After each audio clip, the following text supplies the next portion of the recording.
Once in a while, I find myself watching people receiving Holy Communion. I know what all the books say about this, what my teachers taught, what priests I've listened to have preached. They said you're supposed to be praying, but I can't help it. I just like to watch all the folks. I think God may even like it as much as I do. I think about how we're all believers of one sort or another.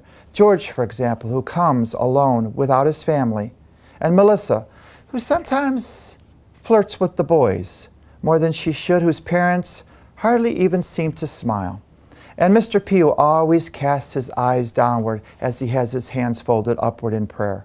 And Agnes, who seems to have been caring for her aging mother for as long as anyone in the church can remember, and who is herself now beginning to show signs of aging as well.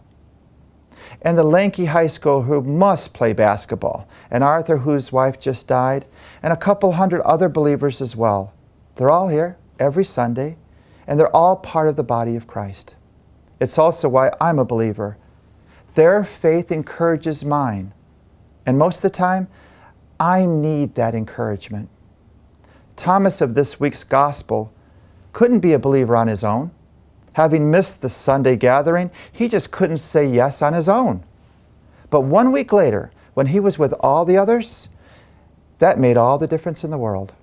In fact, it made him a believer. So that's why I watch folks processing, receiving communion.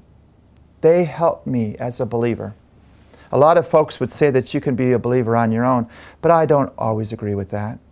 You know about God on your own, but believing, we need to do as a body. It gets into your heart as well as your mind, and it settles in there, and it starts to affect the way that you talk, and the way that you act, and the way that you get along. That kind of believing you catch from others.